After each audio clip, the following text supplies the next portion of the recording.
So I was actually listening to a YouTube video the other day, and you're welcome to do the same because I'm just going to be talking, but I heard something that resonated, and I've actually heard this before, which is the worst thing that you can do to someone is pay them $80,000 a year. And I really want to unpack this, and I need you to know that $80,000 can be life-changing money. I completely agree. And I remember that number, it felt like a dream, and it felt comfortable, and it felt like a level of like secure. And honestly, I never thought I would reach that. But $80,000 can be the range that actually keeps you stuck. It's not because it's bad, but because it's good enough to keep you from changing anything. You're comfortable, but you're not really free. And I want to talk about how to escape it. So whether you're 25 and climbing toward that number, or you're 45 and you're realizing you've been stuck there for a decade, let's actually start with what's happening right now. And of course, I always go to Bankrate for those surveys, and I found that 77% of Americans, they don't feel financially secure, and 1/3 believe that they may never be. And even people that are earning six figures are stressed. And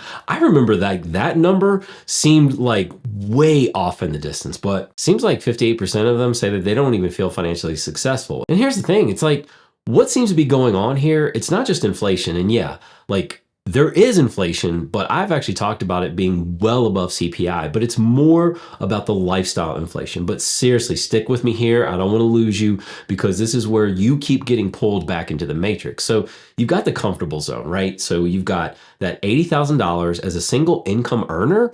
You're actually right around the national median household income. And so depending on where you are, you can typically afford your bills, maybe a decent apartment. Again, geolocation matters, maybe a few vacations. And we're actually not talking like the Caribbean necessarily, but some weekend getaways, some road trips, some things that are like reasonable, but life looks stable to you. And that's exactly the problem, because stability then just becomes the goal, and it's not about the progress. So you're making enough to be comfortable, but not enough to take risks, and calculated risks.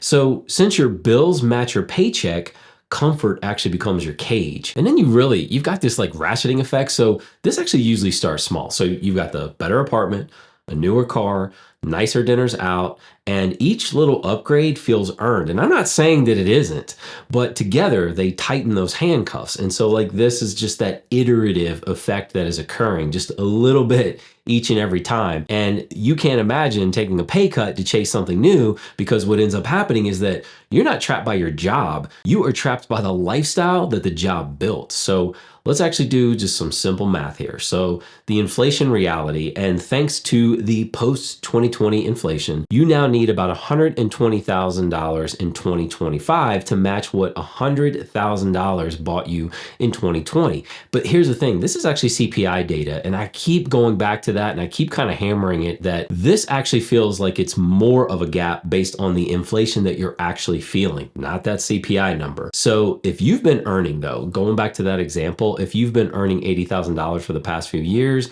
without any major raises, your purchasing power has pretty much dropped by roughly 20%, and in some cases probably more than that. Now there is that geographic trap. So $80,000, let's say, I think, Arkansas or somewhere in the Midwest, you're probably living, let's say, comfortably, and I use that term loosely, but $80,000 like in the Bay Area or a bigger city like New York or Chicago, you probably still have some roommates. You probably are a little bit more guarded at the grocery store, maybe thinking about the things that you're purchasing there. But here's the thing, like you start throwing in costs like childcare, rent, and your groceries rising faster than those wages, well, $80,000 can feel like success on paper, and like that seems like a decent number. And then you keep asking yourself, like, why can't we get ahead?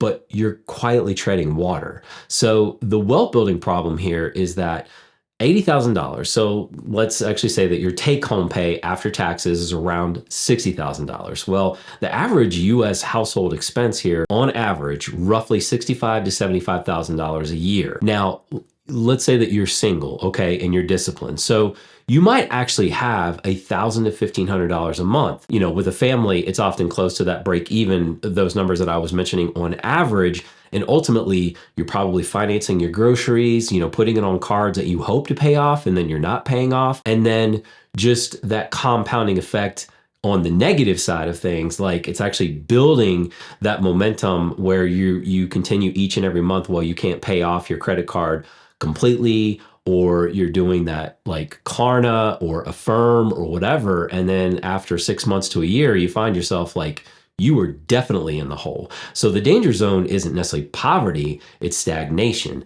And I have actually lived both sides of this. And here's the thing, like I've talked about my childhood and like how I grew up, but let's actually just talk about like what I thought, like when $80,000 would have changed everything for me. So I remember making about $40,000 a year. This was years ago when I took a mid-level management position, and $80,000, literally, it seemed like that was double my salary.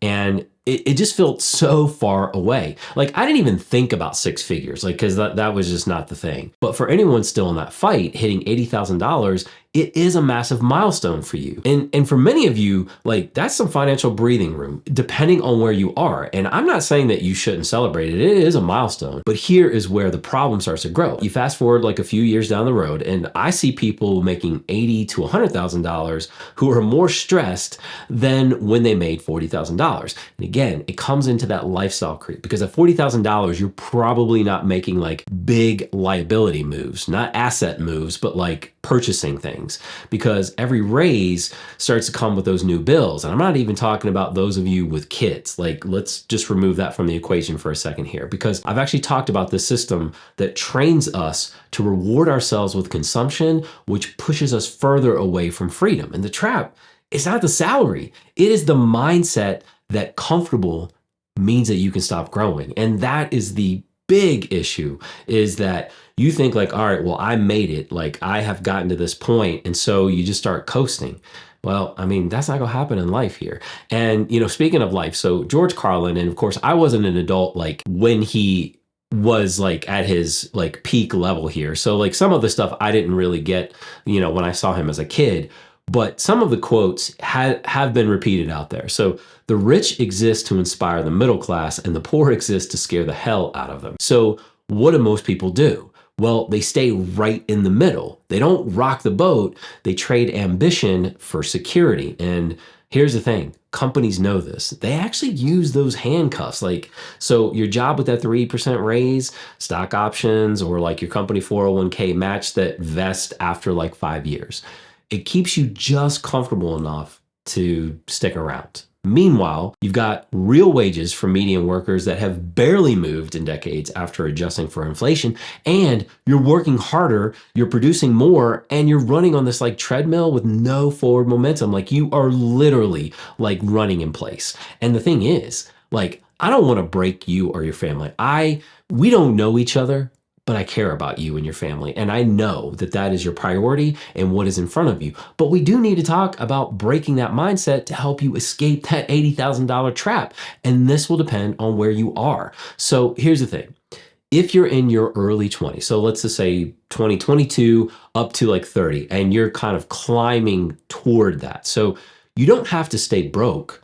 You just kind of have to act like it a little bit longer. And here's the thing. This is where things just, it's a place, it's a time when things do get a little bit uncomfortable, but it should be the driving force to move you forward. So you keep the roommates around, you drive that older car. And here's the thing. If you're like, I am not mechanically inclined. Well, here, cars that were produced in the last decade, even like 20 years, a lot of them are really good cars. Because the thing is, like, once you go out and you purchase something brand new that's basically just an iPad on wheels, like you think you're not gonna have headaches? I mean, just, you can do a deep dive on that one, and we should probably do a video. But here's the thing. You could find a local mechanic or somebody that you trust, and you go out and you search for some cars that you're interested in purchasing, and you're like, hey, listen to this mechanic. I'm going to need a place to build a relationship with, like oil changes, minor tune-ups, spark plug changes, whatever it is. And so that mechanic, whether you pay them like to look at the car or not that you're purchasing, the thing is that there are ways for you to get around it. Do some searches, get on some forums, watch some YouTube videos on some of the more reliable cars, pull a Carfax. Just don't get into a heavy car payment. Delay those luxury upgrades as long as you can, because every dollar that you don't spend is someone that you actually get to hire for your future freedom. So the decade, like this decade, from that stretch right there, that is for accumulation of assets and building skills. So building that emergency fund, I'm not gonna spend that much time on it because you already know. paying off the debt for sure. So like whether you graduated from college or a trade school, or you do have some debt, like this is a time to accelerate that. Get that debt paid off, because then what'll happen is you're able to start investing earlier and more often. Now, here's the thing. I did a video on this, stacking new skills. And this isn't about just like that building just the side hustle, which I'm recommending, build a side hustle, but the thing is reality, like this is where we are. And honestly, like I've had side hustles, like I've had part-time jobs, I've had side gigs for years. I know that the headlines say that this is like a new phenomenon, and it should be that you should be able to rely on your income, like from your job, to be able to pay all your bills. That's not where we are now. And honestly, like I said, for many, many years, I always had something on the side. Not to mention, here's the thing. I'm personally not working toward retirement, but what I am doing is trying to figure out ways that I can build like on my skill set and build other revenue sources, because do not depend on one income source. Seriously, don't do it. When you do that, it gives you this opportunity, this lane that you can pursue once you start scaling that, and once you're able to multiply that and compound that. And so it's like, okay, well, I don't want to work, but maybe it could be something that you could run down the road, do something else, keep the mind sharp. Maybe it's not just about the money, but it's about your next thing, but you have that freedom to do it. So you also got to network like crazy. And that's the thing. Like when you build that side hustle and you start meeting other people, you start getting into like other like avenues, other skill sets and whatever, start shaking those hands, start talking it up. I mean, really create those connections. All right. I mean, your network is your net worth. But when you get a raise, please bank most of it when you can. If you jump from like $60,000 to 80, and you probably didn't do that just from a raise, you might have jumped like, up to a management position, or, some other department that you jump in $20,000, like as far as like that income is concerned. So live like you make 65,000 and invest the rest. So that's like in your younger years. Now, if you're 35, 40, up to 50 and you're feeling stuck, you've probably built a life around your paycheck. Here's the thing, that's not a failure. It is what happens. But to move forward, you need a reset. So at this stage of the game, you're kind of on autopilot. So this is actually where you need to audit your lifestyle, because slowly you've probably pulled in certain subscriptions, like expenses, certain convenience spending, car payments, whatever it is, you have started to accumulate that, right? Because that lifestyle creep is what it is. It just kind of sneaks up on you. And then all of a sudden you're like, you are over leveraged in things that are not assets. So those small trims create a little bit of margin here. And I'm not talking about just sucking the fun out of your entire life. I've mentioned that before. And I also don't think focusing on the few bucks here and there is sustainable. But what this is, though, it's a shift in behavior that could translate into bigger costs that you could be removing. But I always suggest really focusing on building more income, which then segues into the fact that reinvest in your skills. So I talked about skill stacking, like even for those of you that are younger. So let's say that you can shave off somewhere. You can find $200 to $300 a month on extras. And you're like, how can I find two? Hey, listen, do you want to stay stuck, or do you want to move forward? So here's the thing. You find a few extra bucks, you start funneling that into certifications or courses that increase your value. Because the thing is like, yes, you can make investments into your Roth IRA, brokerage accounts, or whatever it is, definitely gets that 401k match. But when you invest in yourself, the acceleration of that return on investment it's going to beat the market. It just will.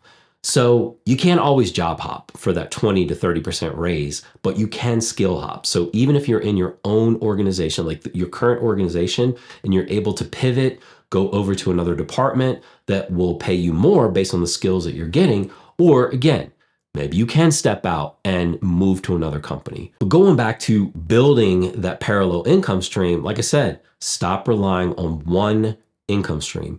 Use what you already know. So let's talk about some consulting, some freelancing. I mean, maybe you've got some experience, enough experience that you can coach. Maybe you've got some digital products. I mean, I'm not selling anything here. It's just me. It's like our time together. That's it. But your first goal here, let's say that you can hit $500 a month. I would say, let's see if you can get to $1,000 a month of extra income, because the uncertainty that you're seeing in this economy right now, I have lived this several times. And when businesses have hiring freezes, guess what? They still need to get the work done. And they often look to hire consultants and contractors. And here's the thing, I know that some of those consultants are probably paying the same that they would pay like an employee. But again, there's other overhead that they're foregoing. And these are short-term contracts sometimes. I have done this and I still do it because I have lived through years of this, watching the economy up and down, businesses laying off and going through hiring. And not to mention, that is going to be an opportunity for you to get a foot in the door, to network, because what if they say like, hey, you know what? You've done such a great job for us. Things have been turning around. We would love to hire you full time and at X salary, which would be more than your consulting income and maybe even more combined with your current situation. So these are strategic job moves that you need to be thinking about. And the thing is like, if you have been at one company more than 5 years with minimal raises, and you think statistically like, wait a minute, I've gotten 3 to 4% over the last like 5 years. Well, here's the thing, you are underpaid because inflation has eaten that all up. New hires tend to get bigger jumps, and you can blame the company and you can waste your time and your energy, or you can use that as leverage to push you. You can use whatever it is that you have right now, whatever income you have right now, to build what you want next. Because here's the part that really changes everything.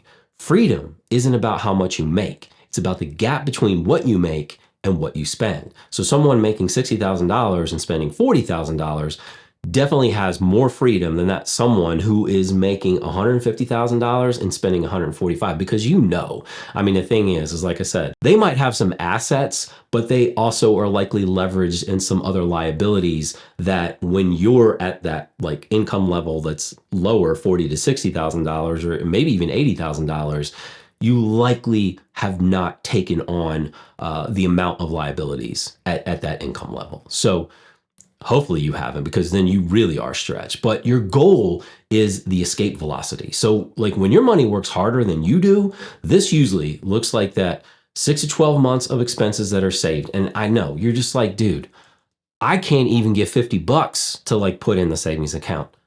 Hey, you want to stay stuck or you want to move forward? So like time, consistent investing, index funds, 401k, get that match, get that Roth IRA, that brokerage account. And like I said, you're like, dude, I can barely fund an emergency fund. I can barely get the match on my 401k.